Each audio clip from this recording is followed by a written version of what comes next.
This is 9 News. Coming up here on 9 News, card skimmers discovered at a local 7-Eleven, while hundreds of you may need to check your statements. And were you happy with the quality of your last flight? If not, you're not alone. And there's a new study out that confirms what millions who have been taking statins have said for years. Hi, everybody. Thank you for joining us here on 9 News at 11. It still feels like winter for millions of people across the country. An April snowstorm has swept across the upper Midwest and the Northeast. It has torn down trees and power lines. It's also brought high winds and unseasonably cold temperatures. Don't forget, this is spring now. Forecasters say there is more cold weather on the way for places like Hartford, Connecticut. That's where this video comes from. And while we can certainly sympathize with the people of Hartford, we are very happy to say there will be no snow here in Denver today. It's beautiful out, bluebird skies across the metro area, and really nice temperatures as well. Now, Belen, we are expecting some rain, and that'll be good. Yes, but that chance for any showers doesn't appear into the forecast until tomorrow. Right now, we're dealing with very dry conditions out there and plenty of sunshine, which, as Kyle was mentioning, not a whole lot of people are complaining about. Let's take a look at the temperatures. Right now, we're already in the mid-60s out at DIA, more 60s along I-25, and 50s, 40s closer to the foothills. Afternoon highs, yes, they're going to get into the 70s. Our normal high for this time of year should be around 59 degrees, but we're going to do that spring-like weather along I-25 and extending out towards the eastern plains. Same goes closer to the foothills. Plenty of sunshine as we go throughout the day, but into this evening, those skies are expected to become cloudier. This ahead of that next storm system that'll bring very strong winds to the front range. In fact, so much so that a fire weather watch will be in effect for tomorrow for southern Colorado and southeast Colorado, where there will be high fire danger.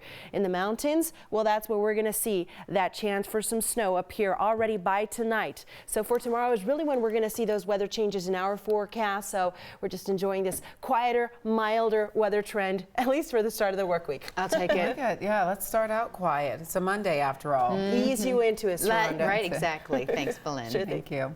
Well, this just in for our newsroom. Lafayette police tweeted that a credit card skimmer was found on an ATM at a convenience store yesterday. Police say the skimmer was on an ATM at the 7-Eleven on West Baseline Road. This is file video of what card skimmers look like. Now, anyone who may have used that ATM should check their financial statements for anything suspicious and then report it to police right away. If you have information on the skimmers, call police. Now, card skimmers read debit and credit card data. They are illegal. They're typically placed in place of or on top of legitimate card machines. 2 people are without a home today after an attic fire in Aurora. Aurora Fire Rescue tweeted this photo of them responding to the fire at the townhome on East Pacific Circle. The department says ventilation holes were required to get the blaze under control. Fortunately, nobody was hurt. No word yet as to what started the fire. Police are still looking for the man who dragged an Aurora police officer under his car. That officer, who was dragged 20 feet, is at home now recovering. This all happened at South Buckley Road in East Exposition. That officer was making a traffic stop on a wanted suspect. Police say when the officer made contact, the suspect drove off, dragging that officer. The officer has injuries to his head, leg, and foot. That wanted suspect was a passenger in the car. Police arrested that person when they found the car abandoned. The driver was missing, though. Police are still looking for him. The description is vague, just a man in his early 20s. A teenager was in court today for his role in a crash that killed 2 women. Investigators say 18-year-old Tayton Jones was arrested for DUI after they say he drove aggressively on Friday and hit a car that was making a left turn onto Colorado Boulevard from Peakview. 1 woman was ejected from the car and she died on the scene. A second woman died at the hospital. Their names have not been released. Today, the U.S. Supreme Court agreed to take on a case of a Colorado man who says he did not have a fair trial. Miguel Pena-Rodriguez was convicted of sex assault charges involving teenage sisters in Denver. He says he did not have an impartial jury, that one of the jurors made offensive comments about Mexicans during deliberations. Now, if the U.S. Supreme Court were to hear and overturn a decision by the state Supreme Court and other appeal courts denying prior appeals, this man would have a new trial, and all states would have to change rules regarding whether what is said during deliberations can be brought to the full court's attention. In North Carolina, protesters are in their fourth day of a sit-in outside the office of Duke University's president. The protesters are demanding that 3 administrators be fired, and they want a $15 an hour minimum wage for all campus workers. Talks are apparently continuing today. At first, the students were threatened with criminal charges for trespassing, but the university says they won't face any charges or any academic sanctions. Federal investigators want to know why a piece of construction equipment was sitting on an active stretch of railway track. An Amtrak train hit a backhoe in Philadelphia on Sunday. That backhoe was on the tracks right in the path of the train. 2 Amtrak crew members died. Nearly 3 dozen passengers were injured. NBC's Tom Costello has more on the federal investigation. Overnight, the wreckage cleared after yet another tragedy on the tracks. We now have our second DOA located at the impact site of the backhoe. 2 Amtrak construction workers dead after a southbound Amtrak passenger train slammed into their backhoe sitting on the tracks. Of the 330 passengers and 7 crew members on the train, 30 were taken to area hospitals. None of the injuries life-threatening. Passengers described a harrowing crash and explosion. There were some people, they were pretty bloody because it was an explosion. We got off track and then it was like a big explosion. Then it was a fire. It happened just before 8 a.m. Sunday. Palmetto train 89 from New York to Savannah, Georgia, had just passed Philly. As it approached Chester, PA, the Amtrak backhoe was sitting right in its path. The impact was sudden and violent, throwing some passengers from their seats. It was such a harsh thud, it was just boom, boom, boom, boom, boom. Now, NTSB rail investigators are on the scene looking for clues. We will be looking at mechanical, operations, signal, track, human performance, and survival factors. It was just last May that 8 passengers were killed, 200 injured, when a speeding Amtrak train derailed north of Philly. That investigation's still underway. Now, south of Philly, on the busiest commuter train tracks in the U.S., another deadly accident. There's no excuse for a backhoe being on a track that a live train was running on. There was also another Amtrak accident yesterday in Illinois. A car collided with a train bound for California. Now, investigators say the person in the car drove around the railroad crossing gates. 1 person in that car was killed. Nobody on the train was hurt. A chaotic morning at Newark Airport. Hundreds of passengers were evacuated after a fire erupted. Officials say the electrical fire broke out in the ceiling near the boiler room and sent heavy smoke throughout the terminal. The terminal was reopened when the fire dissipated. The fire was extinguished, but then the blaze rekindled, forcing another evacuation. No reports of any injuries, just a mess of a morning. A government-sponsored committee is backing new standards that would allow commercial use of drones. Now, currently, the FAA forbids drones to fly over populated areas. If that law is adjusted, companies like Amazon could use drones to deliver packages, and news stations like 9 News could use them to cover breaking news events. This is not a done deal, though. The FAA received the recommendations late last week, and they don't have to approve them. So we'll see if they do. Okay, all right. 8 Republicans hoping to take on Democratic Senator Michael Bennet this fall are going to square off tomorrow night at 7 o'clock right here on Channel 20 and 9news.com. Kyle Clark and political reporter Brandon Renneman will be the moderators of this debate. And this is all leading up to the state GOP convention, which will narrow the field for the June 28th primary. All right, it's coming, it's quickly approaching, so yeah. Be here before you know it. Well, how much money are you spending on organic fruits, meats, and milk? You might be spending more than you need to. We'll have insight from our registered dietitian. First, though, guys, grab the shorts. Gals, get the pedicure appointment scheduled. This warm weather is going to stick around for a while. Belinda will let us know just how long.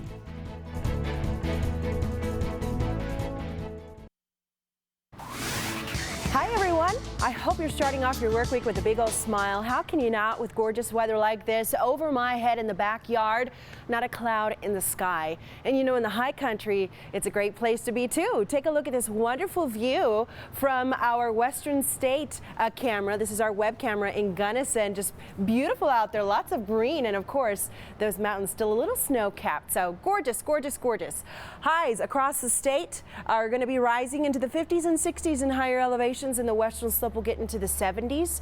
More 70s for us here down low in Denver and Greeley and out towards the eastern plains. We could even get close to 80 degrees down in Lamar. But right now, out at DIA, we're in the mid-60s. Winds not all that bad. Thankfully, out here in the backyard, our temperatures are coming in very similar. I'm out here in my short sleeves and we're at 61 degrees. Let's check the current temperatures across the state because right now we're in the 60s in northern Colorado. Same goes out in the eastern plains and in the high country. We've got 50s and 40s. So we still have a bit more to warm up before we get to those 70-degree temperatures. So that's how we're starting off your work week. Dry and warm with above normal temperatures. There will be a chance for some snow in the mountains arriving tonight and into tomorrow. And we're looking ahead to the forecast for tomorrow because that's when it's going to turn cooler for us here in the metro area with a chance for some showers. Here's what's happening in the grand scheme of things. We do have this disturbance that's starting to make its way over into the Pacific Northwest. It's going to gradually move into Colorado and it'll bring us that chance for some showers. Also some colder air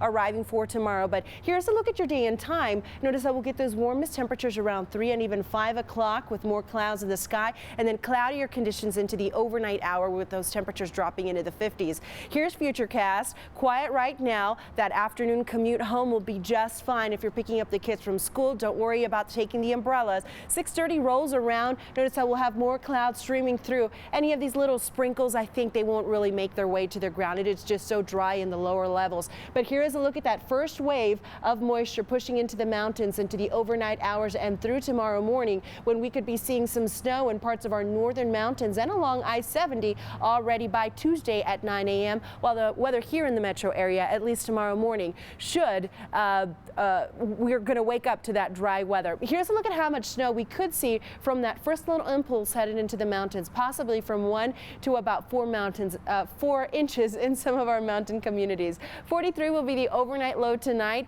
Turns a little breezy. Skies will be partly cloudy. And then there's that planning forecast that shows tomorrow we're going to drop into the low 60s, which is still above where we should be this time of year. But watch out for those winds that will increase fire danger and also bring us a chance for some showers. It clears up by Wednesday. We warm right back up on Thursday. It turns windy. And as of now, Friday, the Rockies home opener is looking warm and dry as well as windy with the high of 73. We bring a chance for showers again in the forecast by the weekend.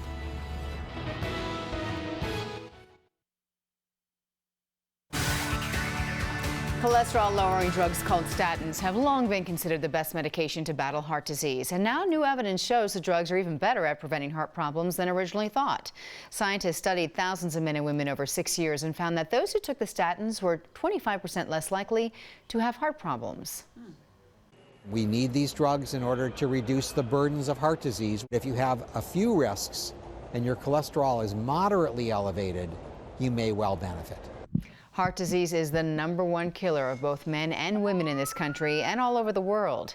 18 million people die every year from heart disease. Now we know that cholesterol-lowering medications can reduce a person's risk of heart attack and stroke, but so can getting treatment for depression. Researchers followed more than 7,000 people for 2 years, and patients who were depressed throughout the study had above average rates of cardiovascular problems. Those who were treated for depression and no longer showed symptoms had significantly better heart health. So take some of that strain off your heart by getting treatment. Yeah. Do you buy organic? Once upon a time, organic foods were sold only in specialty health food stores. Remember that? Now they're everywhere. Now going organic, a lot of people question if it's worth the money. Dietitian Lauren Ott says, don't let the cost of organic vegetables keep you from eating them.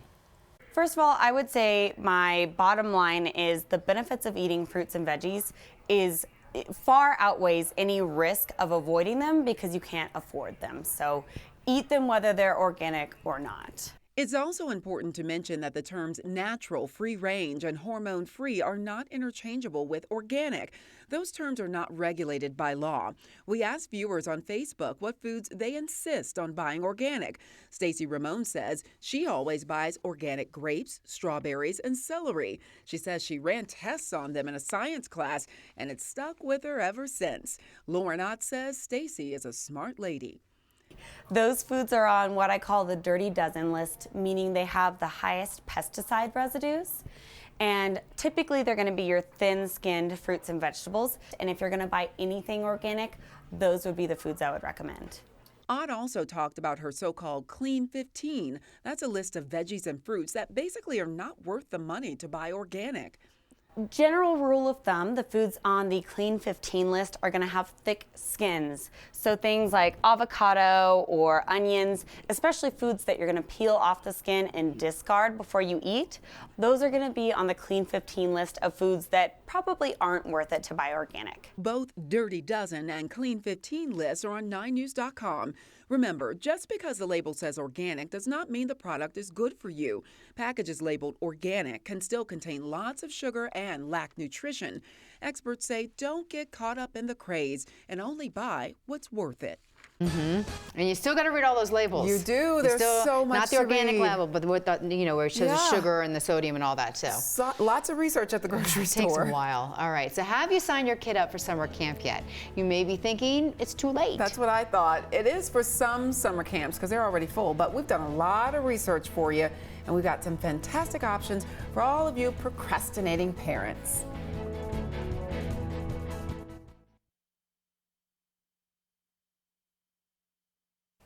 Any parent can relate to this. I call it the summer scramble. We're all trying to figure out what to do with our kids, get them into summer camps to fill up their days. But parents who are just starting to plan right now are actually behind. So if you're a procrastinating parent like me, I've got good news and bad news. You really need to get on it right now. Okay, procrastinating parents, let's just go ahead and get the bad news out of the way. Getting into summer camps in Denver can be really competitive, particularly for the most popular camps. Meaning, if you haven't already reserved spaces in those popular camps, you probably won't get in. Some are already full, some filled up in February. But there is a way around the challenges of summer camp enrollment. As editor of MileHighMamas.com, Amber Johnson knows all the inside tricks, starting with your best chance of getting into a camp that's already full. Always ask to get on their waiting list. Ask if they have a wait list and follow up. While you wait for a response, go ahead and check out other camps. There are literally hundreds of great camps in the Denver area. For lots of parents, cost is the hardest part of camp. That's why you've got to check out your local rec center. We have site-specific camps that offer a variety of programming, whether it be a field trip, an activity, a sports program. Whereas some private camps can cost nearly $400 a week, cities like Denver and Aurora offer camps for a fraction of that price. It's $400 for 8 weeks. Families in need could get up to 90% off of that price with Denver's sliding scale fee. Funding should never be a barrier for programming. Another affordable option, church camps. Most of these camps don't really fill up. Some moms and dads opt to become directors of their own backyard camps, with families trading off childcare for days or a week at a time. I love the idea of moms kind of splitting the different roles of camps. Cost-effective ways to ensure kids are safe and entertained during summer break. But to make it happen, parents need to learn this lesson. Stop procrastinating, exactly.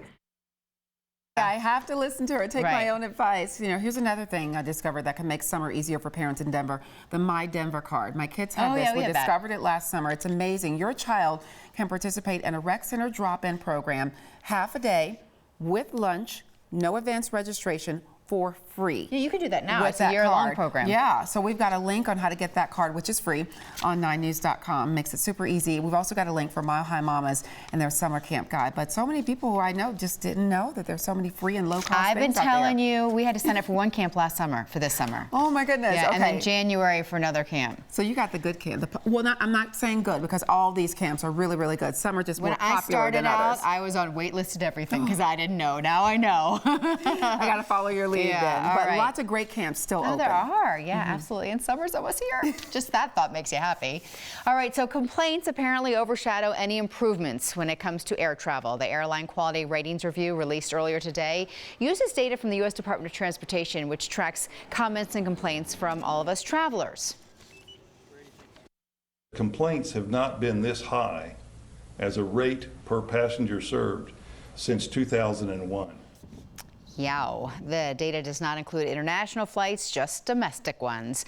Most of the complaints stem from hidden fees, things that make the airlines money but make all of us upset. About a third of those come through things called flight problems, which are cancellations, delays, schedule changes, planned or unplanned type things.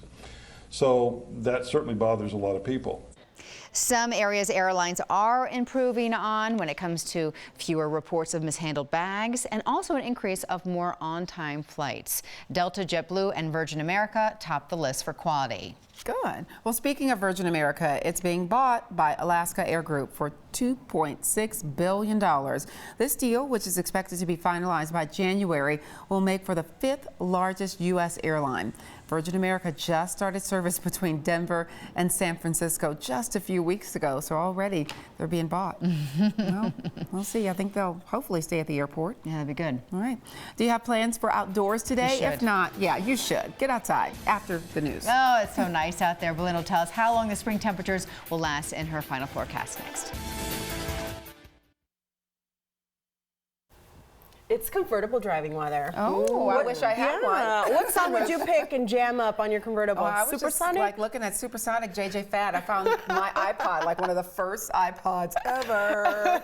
So I'm tweeting out requests if you want to hear anything. Okay, that's a good song. Let's take a look at the forecast because for tomorrow it'll actually turn cooler. We'll have a chance for some showers in the afternoon. It dries up again on Wednesday and Thursday and Friday, but it turns windy, and we'll see another chance for some storms by the weekend, leading into the beginning of next week. Okay. So enjoy the drier weather. It's a rainy Sunday ahead. Yeah, Look at that. that'll be relaxing, okay. won't it? All right, we'll still talk about Monday coming up in a half hour over on Channel 9.